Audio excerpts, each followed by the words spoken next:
My clock says it's 7 o'clock and time to start. Welcome to the League of Women Voters Candidate Forum. I'm Lisa Hilberg and I'll be your moderator tonight. I welcome you to please stand and join me for the Pledge of Allegiance.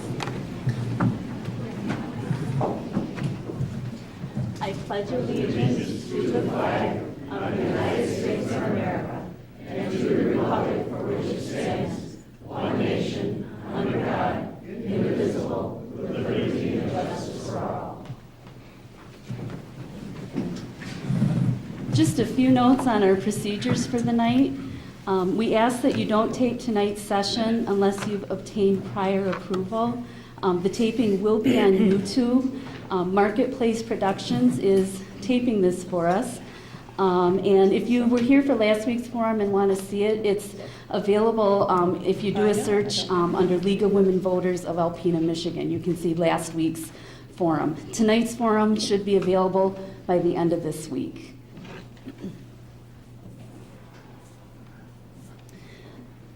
We do have voter guides that are available, and another great resource on the internet is vote411.org, and I'll announce those again at the end of the night.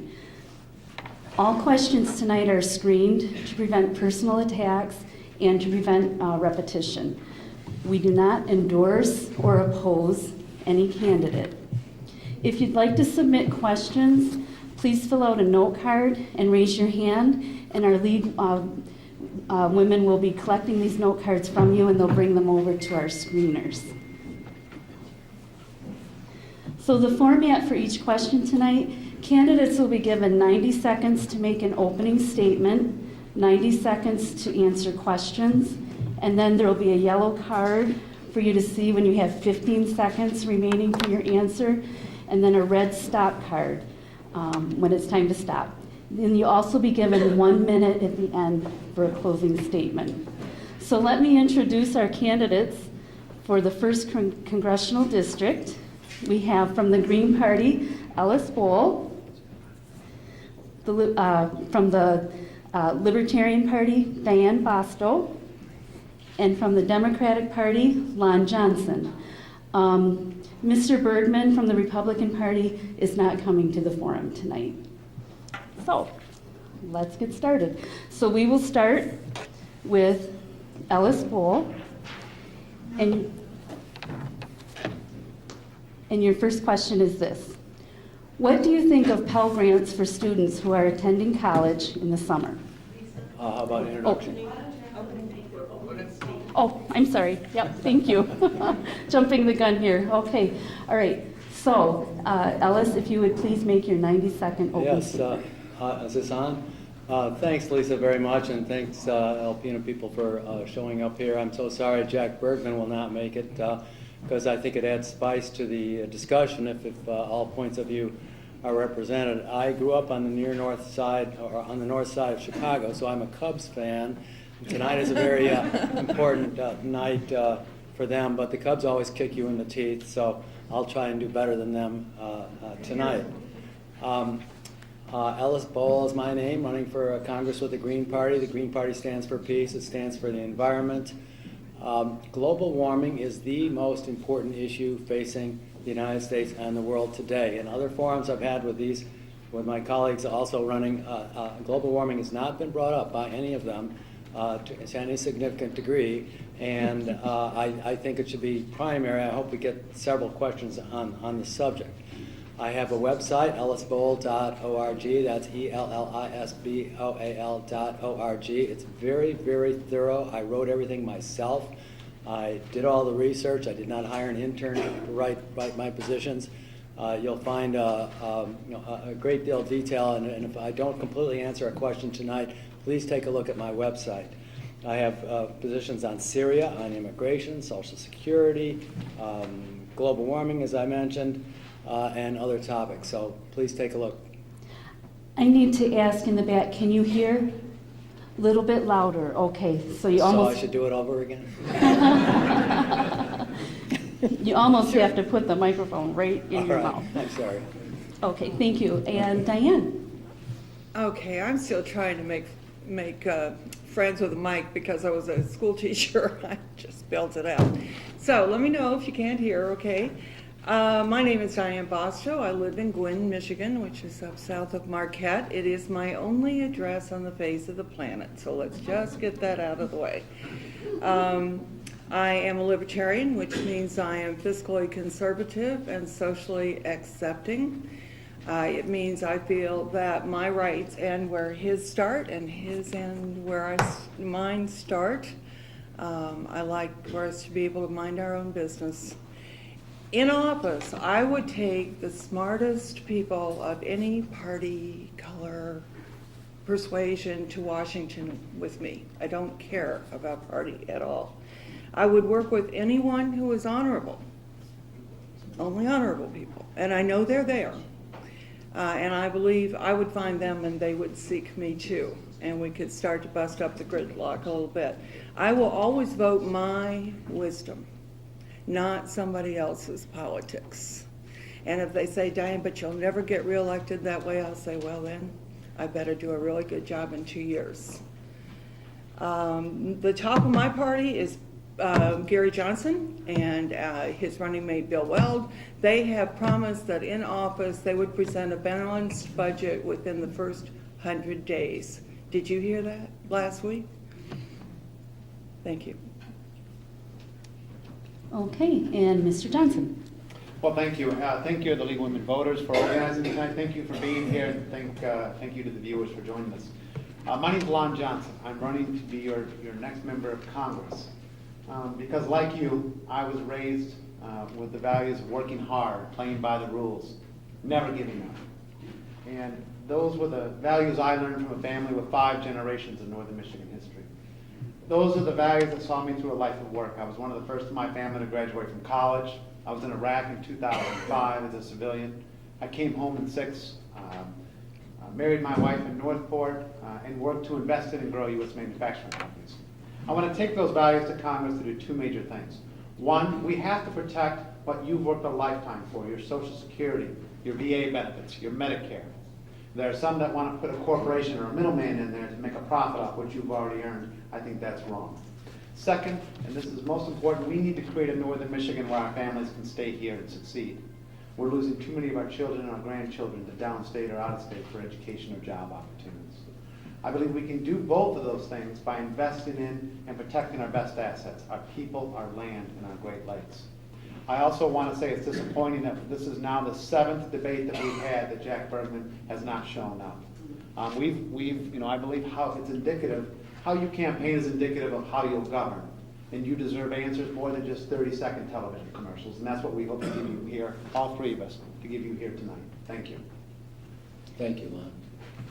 Thank you. Okay, now we'll move into the questions. You'll have 90 seconds to answer each question, and we'll begin with Ms. Bastow. What do you think of Pell Grants for students who are attending college in the summer? I want the federal government out of education entirely. I want it to be at the state and community level. So if I go, I would have it be totally, it would be a state issue. I wouldn't need to have even an opinion about it. And I don't have an opinion about it. It's not my business running for federal office. Thank you. Mr. Johnson? I believe that we should be investing in our students. The same way that we invested in the GI Bill, and that produced one of the most productive times in America's history. We have over 30,000 college students in the 1st Congressional District. Over $174 million comes to this district either through Pell Grants or student loans. We need to be investing in our students. Every nickel we put in, it returns in a better society, a better individual, and giving that individual the ability to come to their God-given talent and to be a productive member of society. We need to invest in our students. We have we've been cutting continuously to our universities to the point now that one professor and administrator told me that it's not even, maybe we should turn the word of it, instead of it's a public university, it's a public assisted university. When we cut our colleges, all that does is pass that cost on to our students. They're graduating with too high of debt. We need to invest in our students. And I believe that's how we create a Northern Michigan where families would stay and succeed. Thank you. Mr. Boal? Well, I can't say I know much about Pell Grants, so I'll dodge the question and answer a related question this way. Student debt. There's a huge amount of student debt, but the country was able to bail out Wall Street. Why can't the country bail out the students? I agree with, in general, with the remarks that Lon just made, that we should be investing in students, and but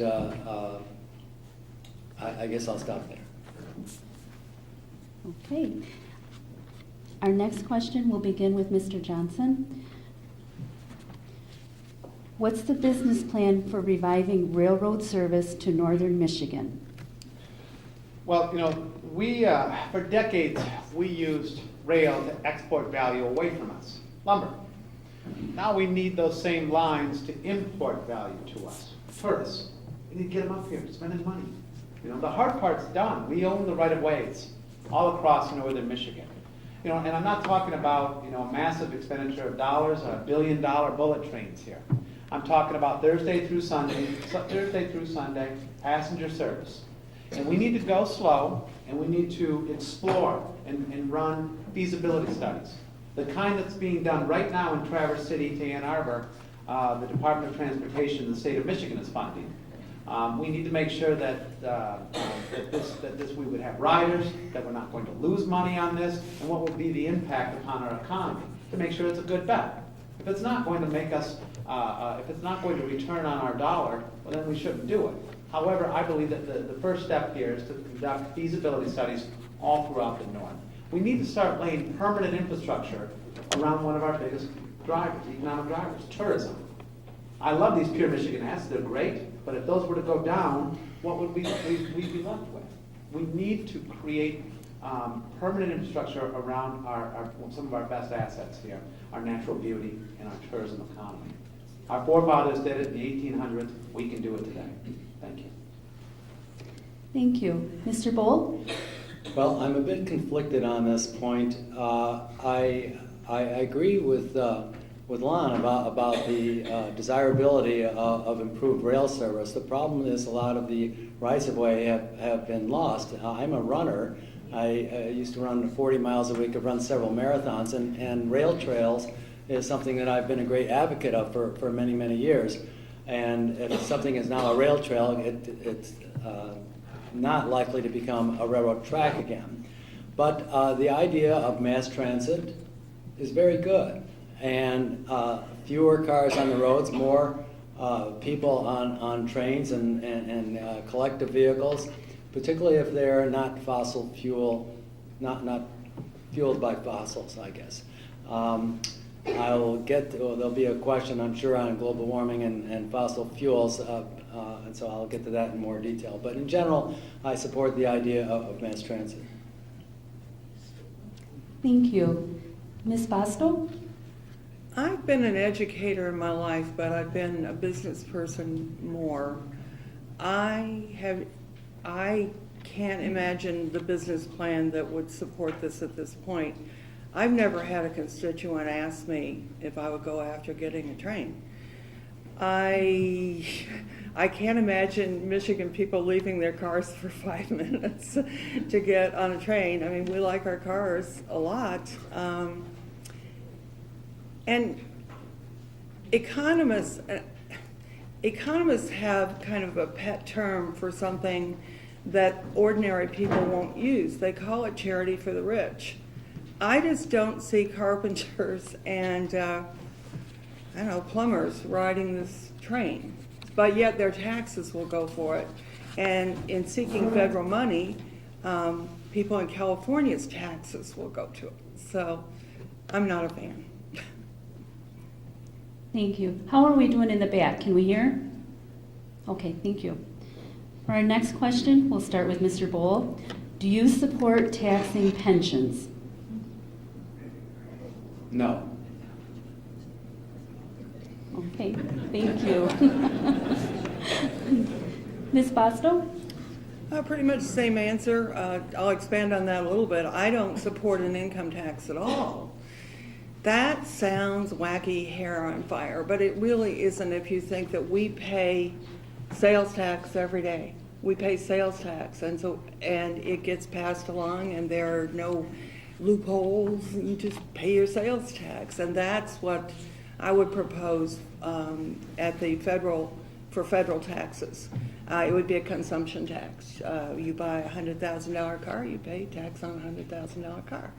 If $2,000 car, and it would take away the just immense burden, expense, and I would say fraud of the current IRS system. I oppose the pension tax.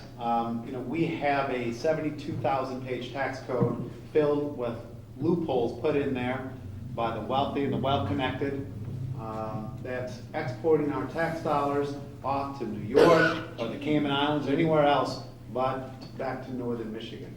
We need to make sure that we have tax fairness. We need to make sure that our working families, our middle-class families, are not shouldering a burden. What's been happening in our country? In 1952, 32% of our revenue came from tax revenue from corporations. Well, today, that revenue is at 10%. What do you think that's being made up? 3 ways. 1, increase on fees and taxes on working and middle-class families. 2, debt. And 3, a reduction in services. We need tax fairness in this country. I would oppose pension taxes. Thank you. Our next question will begin with Ms. Bastow. What is the strongest quality you bring to this job? I'm not a member of the two-party system. I can bring a breath of fresh air that we haven't seen for a while. I'm pretty fearless. As a libertarian in Congress, I would be the only one. I would be the first one ever, and they'd have to make me a chair right in the middle of the room. And for a while, probably nobody would talk to me. But they would after a while, and then they'd find that we could work together. So I would say chutzpah. Thank you. Mr. Johnson? Working hard. The 1st Congressional District is the 2nd largest district east of the Mississippi. You have 32 counties, and being present, showing up, and working. You need a government, you need a congressman every bit as hardworking as you, someone who shows up and does their job. But second, I would also say transparent, open, and honest. And that's not what we're seeing out of Jack Bergman. On June 29th, Jack Bergman failed to list that he was on a school board in New Orleans through April. Regularly attending, actually, he resigned from the school board in New Orleans in August, but regularly attended the meetings until until April. And he did not list that on an ethics disclosure report that Ellis and Diane, all of us had to list. That you had to list your positions held and your debts and your incomes. Why didn't he list that? Because it went against what he's been telling you, that he's been a full-time resident of Watersmeet since 2010. I don't think he was commuting from Watersmeet down to the school board meetings in New Orleans that he regularly attended. Honesty and transparency matters. If you filled out a home loan wrong, they come and take your home. Honesty and transparency matters. I believe that's what you deserve from a member of Congress. That's not straight talk. That's not the truth. Thank you. Mr. Boal? Well, I was curious what we just heard. One of the rules of this forum is no attacks on other candidates, and I think that's what we just heard. My strength is, and I'm not a fan of Jack Bergman, I'm running against him for a variety of reasons. What are my strengths? A work ethic, and I think that's apparent to you. I referred you earlier to my website, which has detailed positions on a variety of subjects, and that I wrote myself. I didn't hire anybody else to write them. I thought them through research. I talked to people. I composed the language. I started out life as a mathematician. I majored in math in college. I went to graduate school. I had a full ride to a PhD at the University of Chicago, but I left math after a year. But what that shows is again, my attention to detail and willing to sit down and spend long hours at a problem, trying to solve a problem. Like all three of us here, we all expect to work with anybody regardless of their ideology or party membership. But I think it's my work ethic which will impress people once I'm in Congress. Thank you. Our next question is, what is your position on minimum wage? And we'll begin with Mr. Johnson. I believe that anybody who works full-time shouldn't have to live in poverty. I believe that we should raise the minimum wage. I believe that we should adjust it for inflation continuously. And I believe that, again, I just don't believe that somebody who's working full-time should be forced to live in poverty. Thank you. Mr. Boal? $15 minimum wage. In a broader conception, I mentioned the idea of jobs and a Green New Deal in my opening. I think when this country transfers to complete renewable dependence by the year 2050, as is outlined on my website, there will be no more fossil fuels, and in the process, we will create 90,000 40-year construction jobs and 59,000 40-year maintenance and operations jobs. This is as a result of a study by a guy named Mark Jacobson, an engineer at Stanford. He had a cover story in Scientific American. There it is. In 2009, cover story on the subject. He revised his or updated his plan in a long article, 100 pages long, which is linked from my website this summer, showing the numbers of jobs that would be created in every state, and the numbers I just gave you are from Michigan. Thank you. Ms. Bastow? Well, I put the question to you, why didn't we make minimum wage $75 an hour? Or 22? If we put a rate on something that people are not willing to pay for, I'm not sure we've really helped anybody. I was thinking the other day, if I were to need to pay the minimum wage $15 an hour for someone to rake the leaves in my yard, I'd think about it a little bit, but me being a little bit cheap and frugal, I'd probably just rake them myself. So it's a complex question that doesn't have pat answers. Thank you. Our next question, how will you fight for Flint kids' long-term learning health problems due to lead and stop this from happening to other communities? We'll begin with Mr. Boal. There was a recent report I saw in the newspaper a few days ago allocating a good deal of blame to the EPA as well as to the DEQ. Both agencies are responsible.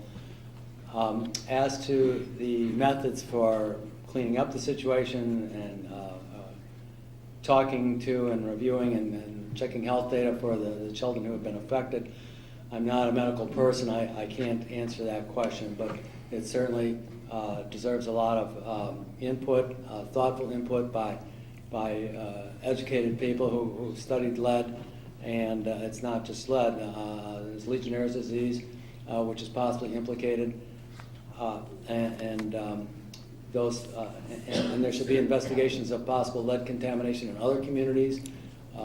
It's been uncovered in other communities around the United States. I have not heard of any other communities in Michigan that were affected by lead, but I am sure they're there, and they'll be found. And we just need an aggressive outlook towards this. Thank you. Ms. Bastow? The EPA is definitely a federal issue. Other parts of it, given my separation of roles from federal to state, I would leave to the state. I just have to say, there are some people that ought to be in jail. some people have caused or allowed other people to die, and I would say that's both at the federal level and at the state level. And were I in Congress, I'd be after that whole EPA situation really hard and hope that the next governor of Michigan does a better job at the state level. Thank you. Mr. Johnson? Flint wasn't an anomaly. Flint was a warning. It was a warning on a number of fronts. Number one, we need to invest in our infrastructure. When we don't, it has real consequences. Second, it was a warning that we should not allow the bottom line to solely guide our efforts in government. That sort of thinking. We're seeing that sort of thinking here. There are those that want to privatize Social Security. There are those that want to privatize the VA. There are those that say this pipeline should remain open because it's a business decision. It is that kind of thinking that leads to disasters like Flint. I believe that we need to invest in ourselves. Stop sending our tax dollars off to Wall Street and start sending it back to the 1st Congressional District.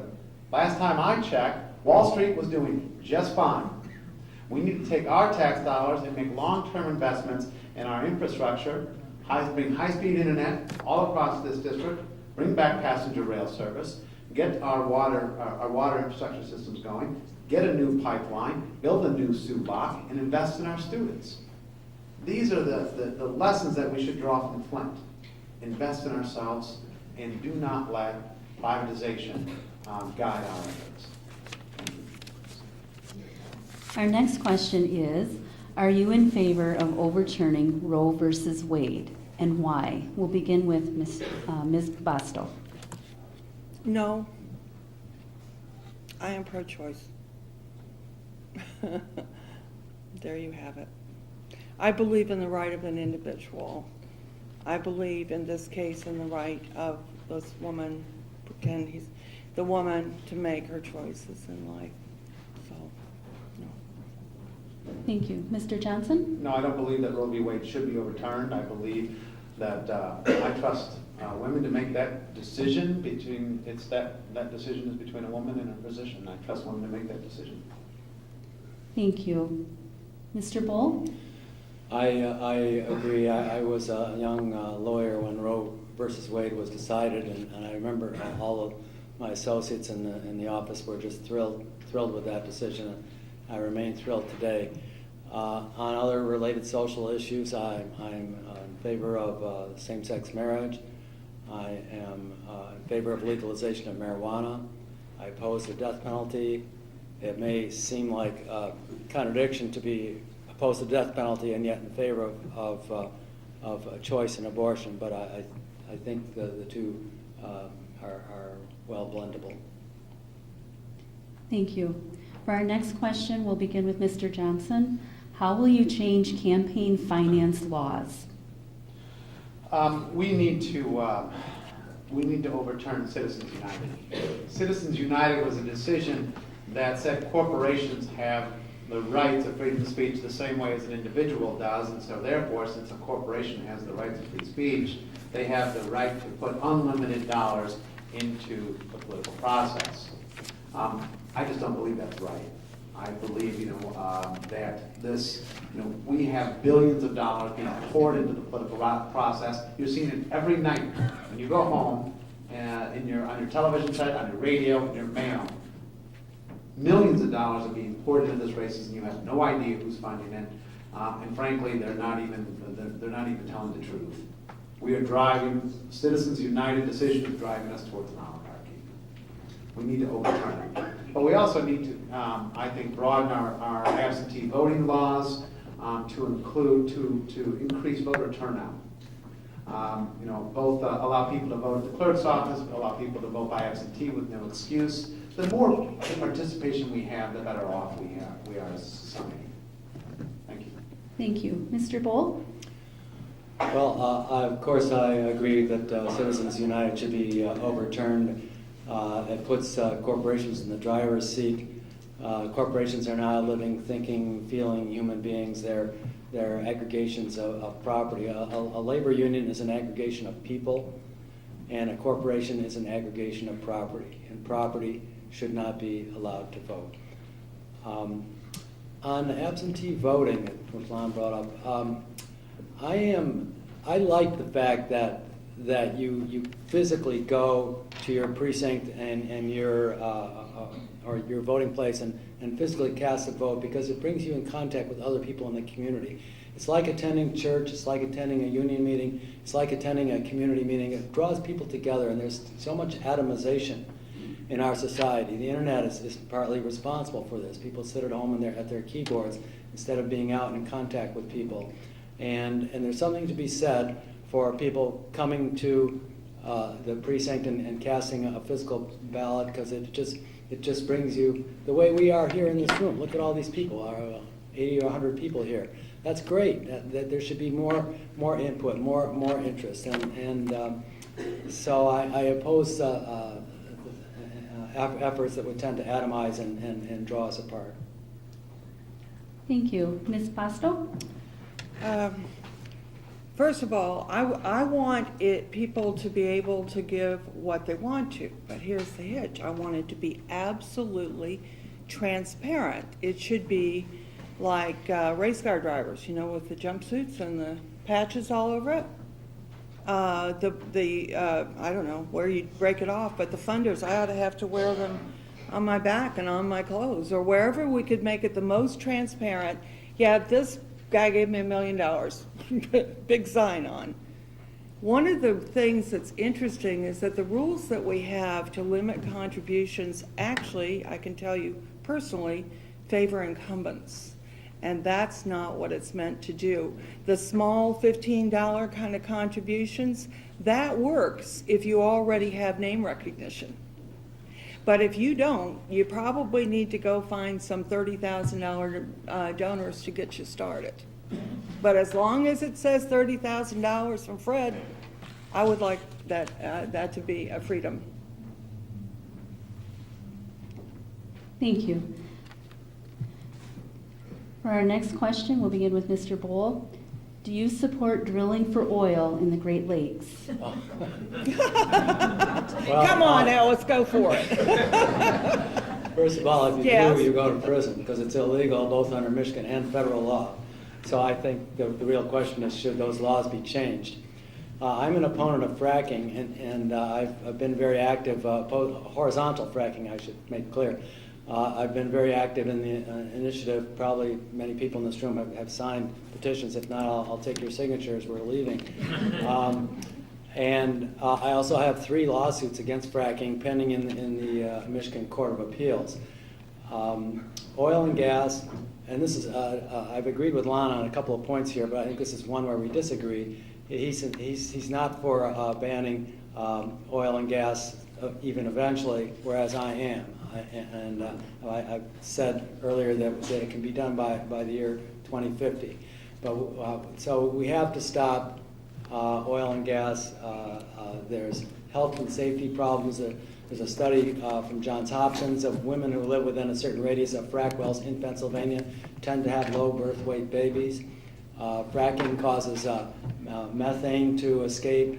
Methane is an even worse greenhouse gas than carbon dioxide over the short term. By short term, I mean 20 years as opposed to 100 years.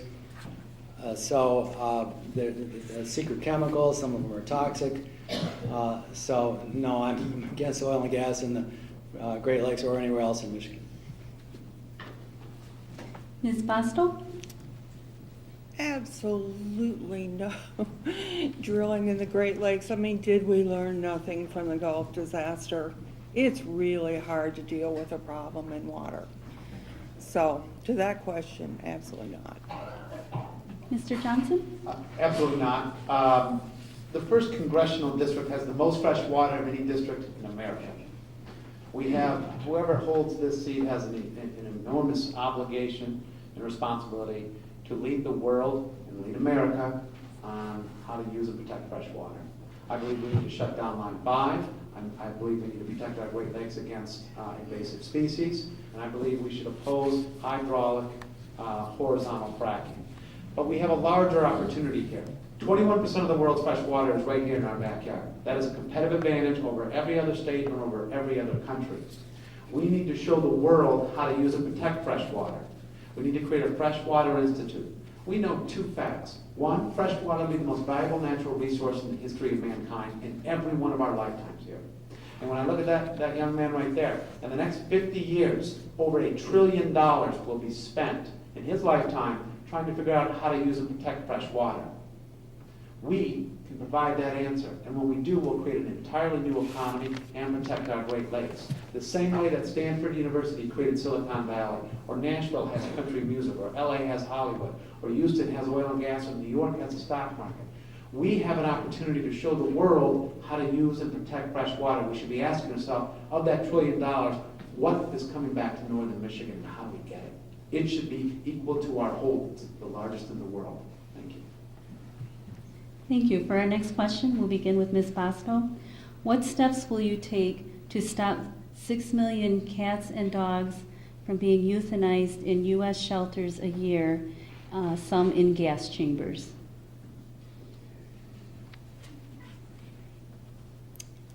I would leave that to the local communities. I am about getting the feds out of everything I can. That is a local issue that ought to be handled locally. A lot of these things get kicked up to the federal level and it never helps. Thank you. Mr. Johnson? I think that work is best left to the local Humane Society and the municipalities. Mr. Boal? Well, I agree it's a local issue, not a federal issue, but none of us have answered the questions with the 6 million, is that right, 6 million euthanized cats and dogs. And I don't have an answer, and I guess none of us do. Thank you. For our next question, we'll begin with Mr. Johnson. What is your opinion of the current arguments regarding immigration laws? Well, our immigration policy has to be tough and smart, that protects our borders. I think, one, we need to increase our funding of our border patrol and give those agents more authority. Two, I do not believe in blanket amnesty. I believe all that will do is when you reward illegal behavior, all you're doing is encouraging future illegal behavior. Third, we do need to pay greater attention to folks that are overstaying their visas. We have hundreds of thousands of people that have come into this country and have overstayed their visa. The Department of Homeland Security does not keep an entry and exit count of visas. That's a problem. After 9/11, the Congress gave DHS, Department of Homeland Security, the funding to do that and to do biometric testing to understand, to track visa overstays, and they haven't implemented it. I mean, this right here is a human tracking device. You know, I don't see why we can't keep track of visa overstays and do a better job there, and we need to apply the technology that's existing to do a better job of that. Thank you. Thank you. Mr. Boal? Immigration, I'm in favor of immigration. I think the border should be open the same way that the border is open between Michigan and Ohio. In Syria, you know, there's 10,000 immigrants coming from Syria to the United States, and 1,000 are coming to Michigan, and they're being welcomed here as far as I know. I'm not sure if they're already here or about to arrive, but it's the U.S. which is creating the problems in Syria by having troops there and by sending weapons to the region. The U.S. just made a deal for $3.8 billion with Israel to send weapons there. And Israel is a major arms exporter itself. The U.S. has just agreed to a $1.9 billion deal with Saudi Arabia. There's other weapons flowing from the U.S. into the Middle East. The U.S. is involved in 6 or 7 different wars there. It's these wars which in large part drive people here. And so part of the problem with immigration is stopping creating the problems in other countries. In more general terms, family reunification, vetting at the border. Everyone is insistent on that. I think the vetting at the border should be the same as the vetting between Michigan and Ohio borders. Thank you. Ms. Bastow? Well, there's a lot of that question. I mean, the one you go to, are you talking about refugees as immigrants, or are you talking about undocumented people that are already here?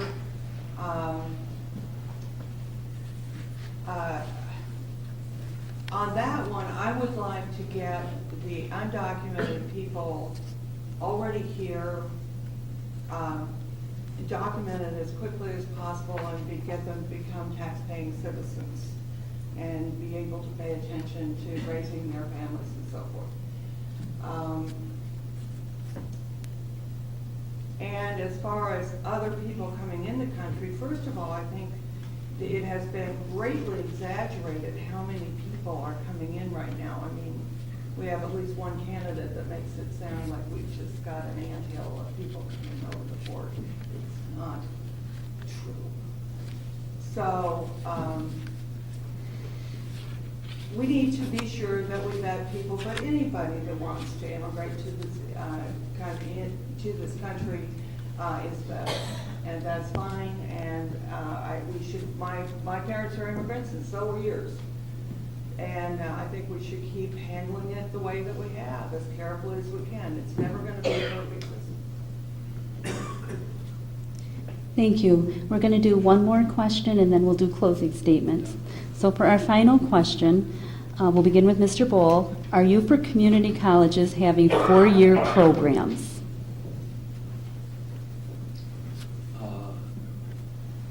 I have no idea. I don't know if that's a federal issue. And some places having 4 years and some having 2 years. I would think that if a 2-year institution wanted to expand to 4 years, I wouldn't see anything wrong with that. I'm not sure what the obstacles would be for that.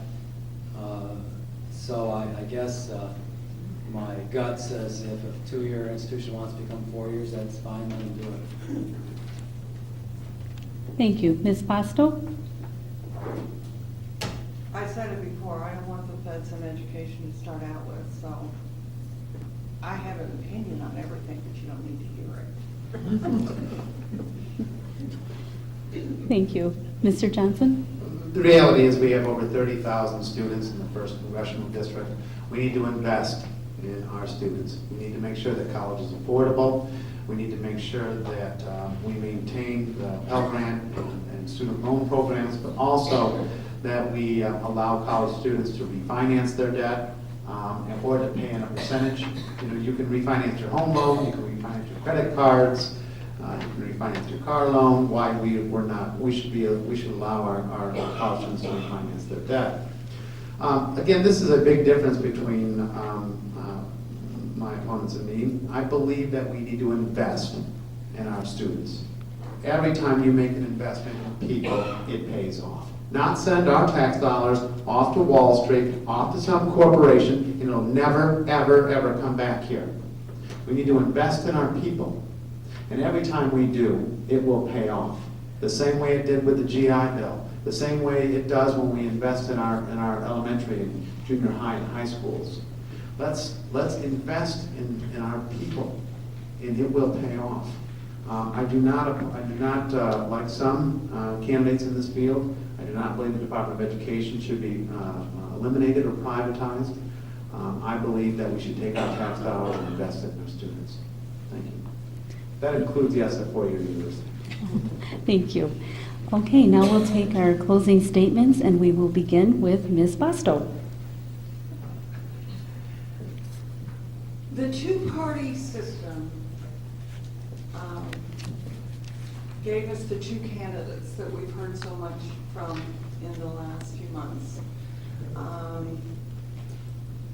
We've all stood in front of the TV and said, is this the best out of the whole country? Is this the best 2 people that we can have? No, it's the best the two-party system gave us. I think we need to bench them for a while and let them think about how this happened and how They have participated with the negativity that comes into our houses just when we want to watch the news and see how Gwen football did. As a libertarian, I have, my pledge is to be civil, no matter what. But I take that from the top of my party. Gary Johnson and Bill Weld have not been treated very well. They've been goaded to be uncivil, and they never have. And that's my pledge to you, that I would do. I think the Libertarian Party is a breath of fresh air. Thank you. Mr. Johnson? You know, we've heard, first off, thank you for all the hard work. There's a lot of work that goes into this, and I want to thank the League of Women Voters, and I want to thank all of you for being here tonight. Over the course of this campaign, we've heard differences. On the issue of protecting what you've worked a lifetime for, your Social Security, your Medicare, your VA benefits, there are some that believe that we should send that off to a corporation or send it off to Wall Street. Put a middleman in there to make a profit off of what you've already paid for, what you've already earned. I think that's just wrong. I would oppose privatization and protect the promise of Social Security, Medicare, and the VA benefits that you've earned. On the issue of creating a Northern Michigan where we can stay and succeed, I believe we need to take our tax dollars and invest it back in here. We need high-speed internet and mobile cell phone service everywhere. We need to return passenger rail service. We need to create a freshwater institute. We need to invest in and protect our best assets, our people, our land, and our Great Lakes, and that's why I'm asking for your vote on November 8th. I'm Lon Johnson, and I will work hard for you. Thank you. Thank you. Mr. Boal? Ellis Boal again, Green Party. Why am I with the Green Party? A student asked me that on an earlier forum today. And we are the party of heart, I can submit to you. We say what we think. We have a humanitarian view towards people, and our candidates, Jill Stein and John Baraka, have been to Michigan, and so I would urge you to consider the Green Party. But if you look at the presidential candidates, we have one candidate who is an abuser of women, who says he's in favor of torture. We had a previous president who was also an abuser of women, and we have a presidential candidate who said she is for a no-fly zone over Syria, after which a chairman of the Joint Chiefs of Staff said a no-fly zone means a war with Russia. So she's for a war with Russia. Other points on my website, TPP, I'm against it. Palestine, Social Security, single-payer health care, I'll stop there. Thank you for coming tonight, and let's take a 5-minute break and prepare for the candidates of the 106th.